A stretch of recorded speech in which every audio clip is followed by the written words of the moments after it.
Someone out there is deeply, wildly in love with you. And yeah, this connection isn't simple. It's complicated. It's restricted. It's what most people would call forbidden. But before we go any further, pause for a second. Seriously, stop scrolling. Take a breath. Feel your chest rise and fall. Let the noise around you fade out just for a moment. You didn't land here by chance. Messages like this don't randomly show up in your life. Energy doesn't move like that. It finds who it's meant for. There's already someone on your mind, isn't there? Maybe their face popped up the second you heard these words. Maybe it's a name you avoid saying out loud, but somehow it lives rent-free in your head. You try to push it away, but it keeps circling back. Let me tell you something clearly. You're not making this up. You're not being dramatic. And no, you're definitely not crazy. This connection is real. There is someone who feels pulled toward you in a way they don't understand and can't explain. This isn't a light crush or some casual interest. This is heavy. This hits deep, but there's a wall standing between you. And that wall is exactly why this feels so confusing. Forbidden doesn't mean love isn't there. It means something is blocking it. Circumstances, commitments, distance, rules, fear. And because of that block, you might feel like you're stuck waiting for something that never fully arrives. Like you're standing on a platform watching trains pass, wondering if yours is ever going to stop. But here's the first truth you need to hear, and it might flip everything you think you know. Their silence does not mean they don't care. We're taught that love equals action, texts, calls, effort, proof. So when someone goes quiet, we assume the feelings must be gone. But in a forbidden connection, silence is often the loudest emotion in the room. That quiet isn't empty. It's packed with feelings that are too intense to release. This person thinks about you obsessively, but not in a cute, dreamy way. It's heavy for them. It messes with their head. You didn't just walk into their life. You shook it. You challenged who they thought they were. And that scares the hell out of them. On the outside, they probably look fine, calm, collected, like they've got their life together. But that's a front. Behind closed doors, there's a full-on war happening inside them. Not with you, with themselves. Imagine waking up every single morning with the first thought being someone you believe you can't have. That's their reality. They try to distract themselves, work responsibilities, family, maybe even another relationship. They tell themselves to be logical, to do the right thing. But the more they push you down, the harder you resurface. Songs remind them of you. Random moments hit them out of nowhere. And every time they want to reach out, they have to stop themselves. That takes insane emotional energy. They are basically guarding their own heart like a prison warden. If you felt random waves of sadness, exhaustion, or emotional heaviness lately, out of the blue, you might be picking up on their struggle. There's an invisible cord between you. When they pull back, you feel it. When they resist, you feel that tension too. That's why they seem hot one day and ice cold the next. On the days they pull away, fear is winning.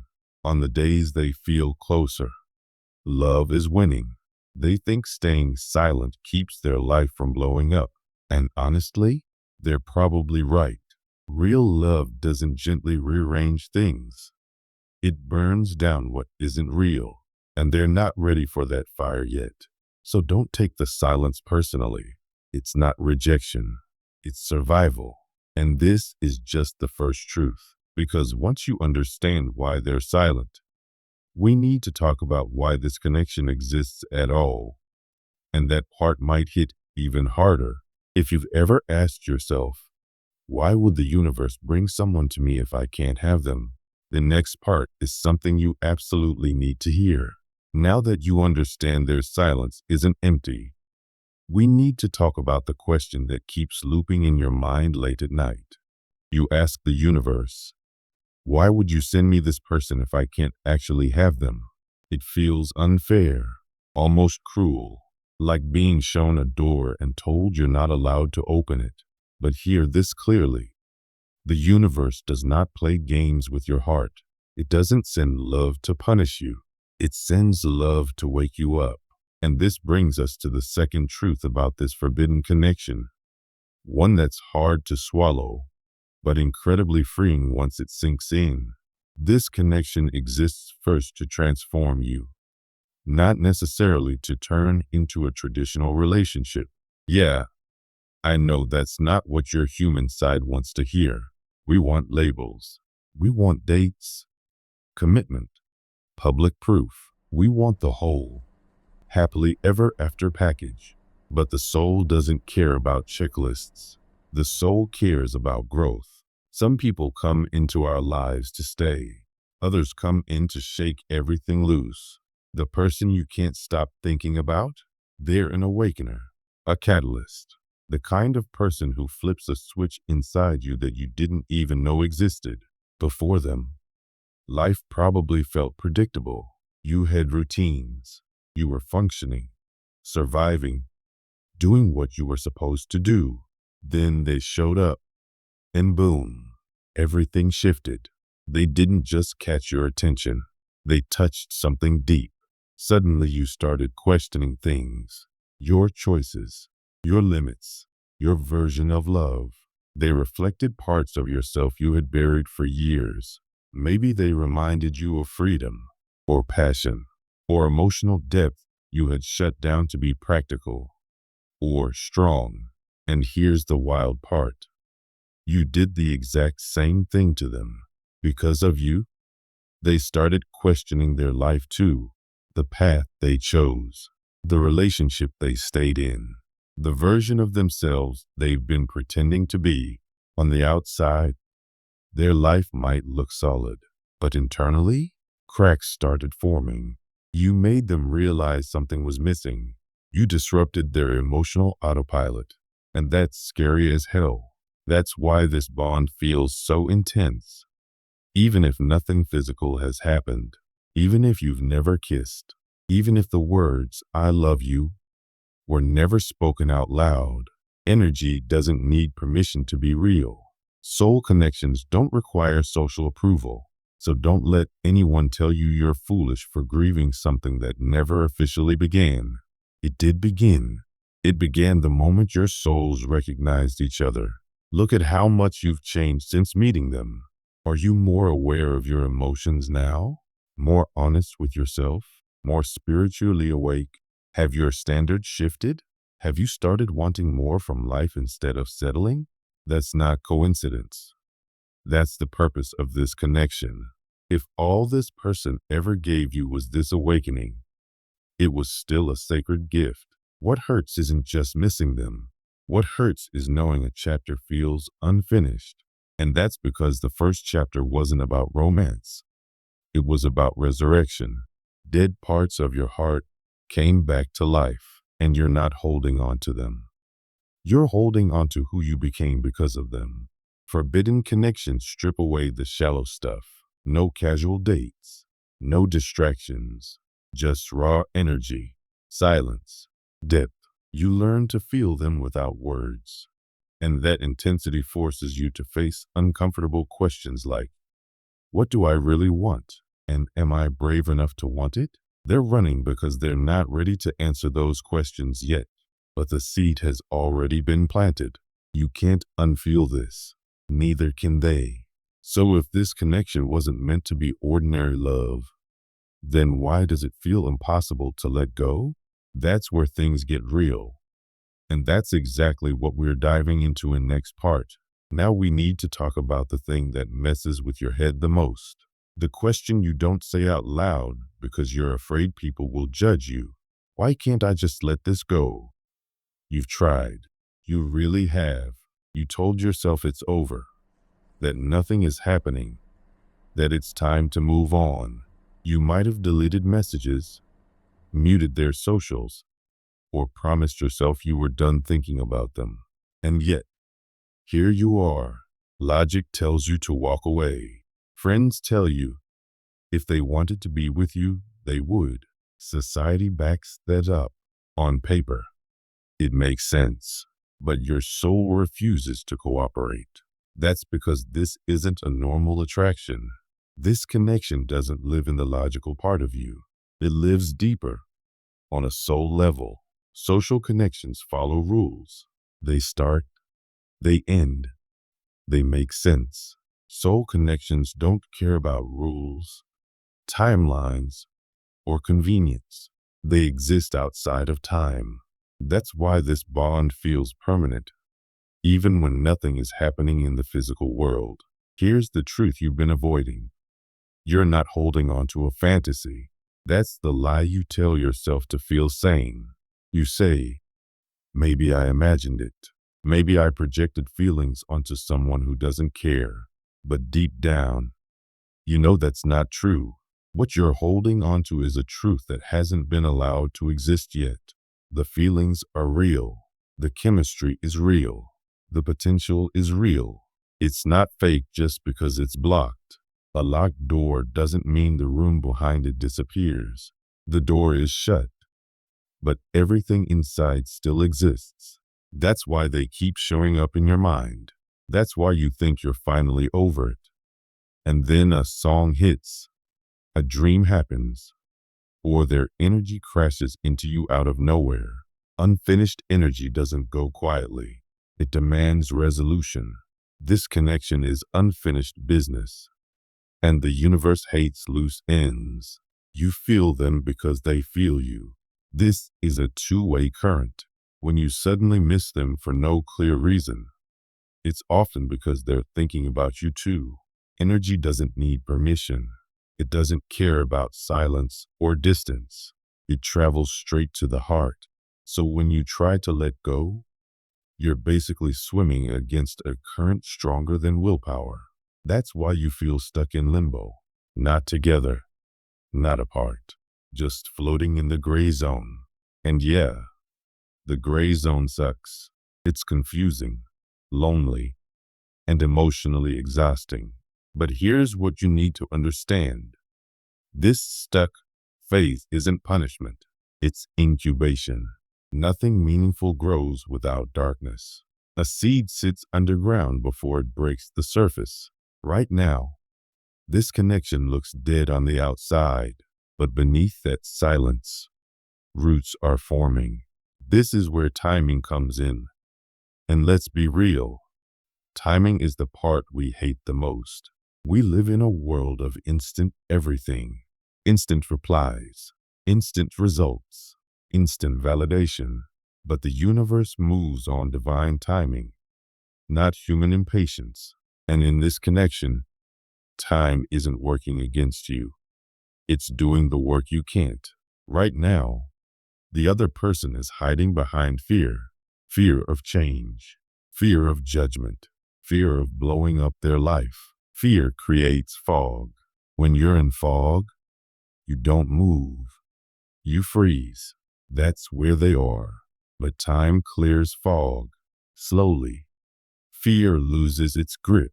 What felt impossible before starts feeling necessary. People evolve. The person they are today won't be the same person a year from now. Time erodes what no longer fits.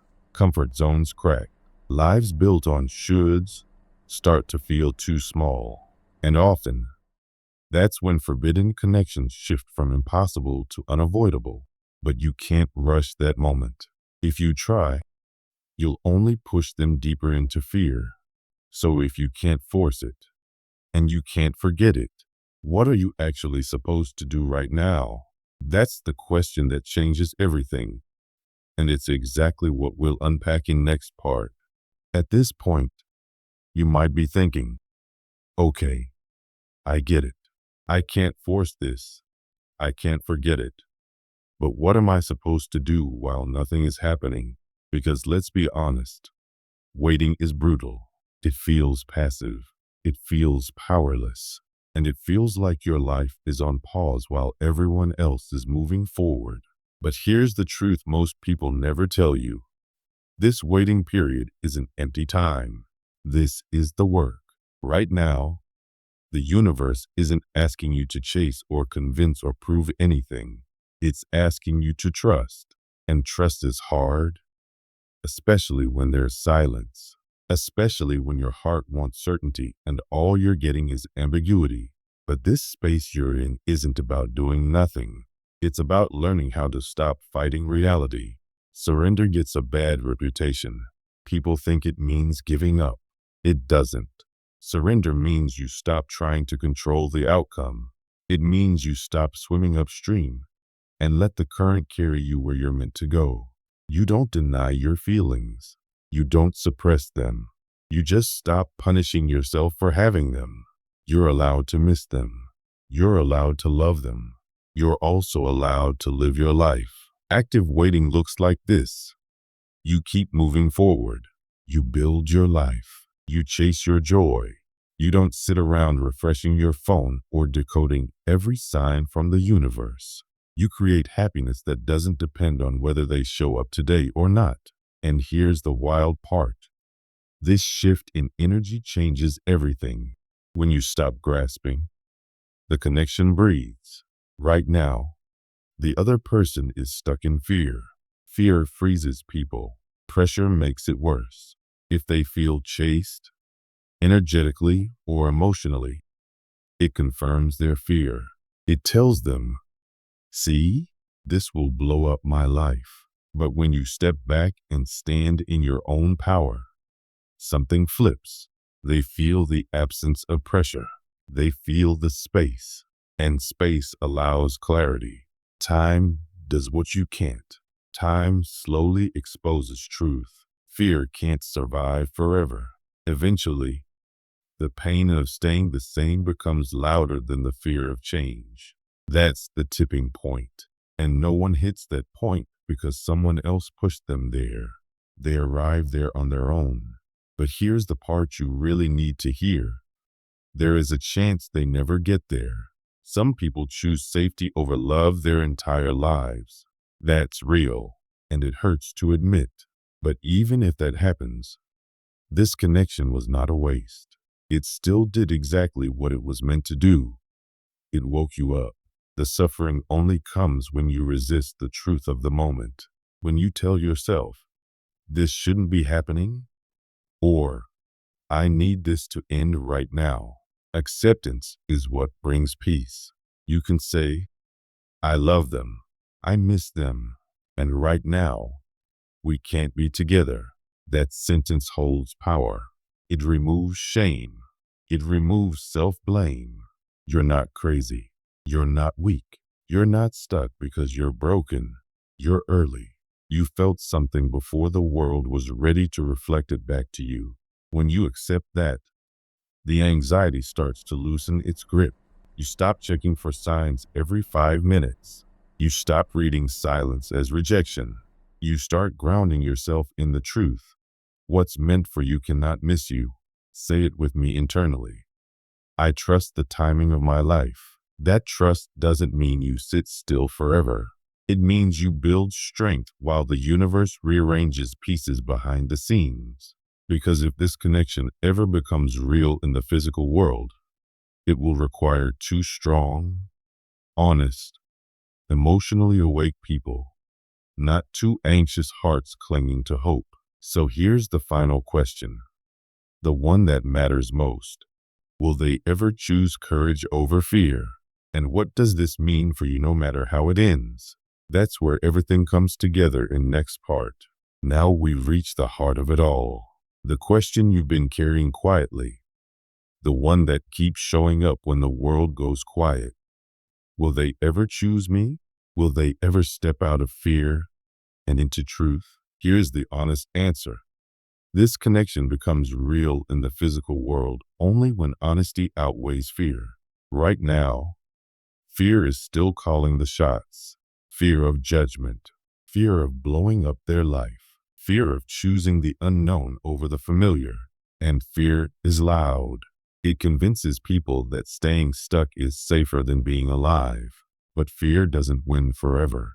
Time has a way of exposing what we can't ignore. Eventually, the pain of not having you becomes heavier than the fear of rearranging everything. That's the tipping point. That's when silence breaks. Until then, the bond stays suspended, unfinished, intense, unresolved, not dead, just waiting. And while they wrestle with their truth, there's something you need to engrave into your heart. You matter deeply in this story. The silence can mess with your self-worth if you let it. Your mind will try to twist things, telling you that if they haven't shown up, you must not be important, that you were just a phase, a distraction, a mistake. That's a lie. Shut it down. A distraction is something you use to kill time. You are not that. You didn't kill time. You shattered comfort. You didn't pass through their life. You shook it. You are not forgettable. You are unforgettable in the way that changes people forever. You are an emotional earthquake. When they look at you, they don't just see a person.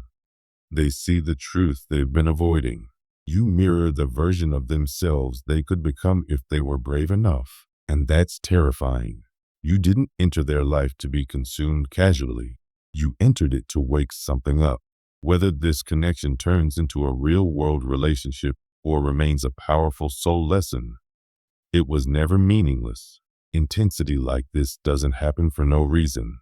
Some loves are meant to be lived. Others are meant to transform us. Both are sacred. If it becomes lived love, it will be because both of you grew strong enough to hold it. And if it doesn't, you still walk away changed. More awake, more honest, more alive than you were before. That's not a loss. That's evolution. Stop shrinking yourself because the situation feels unfinished. Stop doubting your worth because the timing feels off. You didn't imagine this. You didn't make it up. You felt something real, and so did they. Carry that truth with confidence. Keep building your life. Keep choosing yourself. Keep loving deeply without shame. If they are meant to walk beside you, they will catch up. And if they don't, you will still rise. Because love like yours doesn't disappear. It expands. It refines. It strengthens you. You were never the victim of a forbidden love. You were the student of a powerful lesson.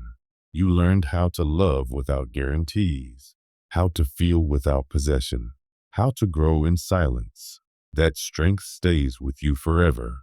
If this message spoke to your soul, don't keep it to yourself.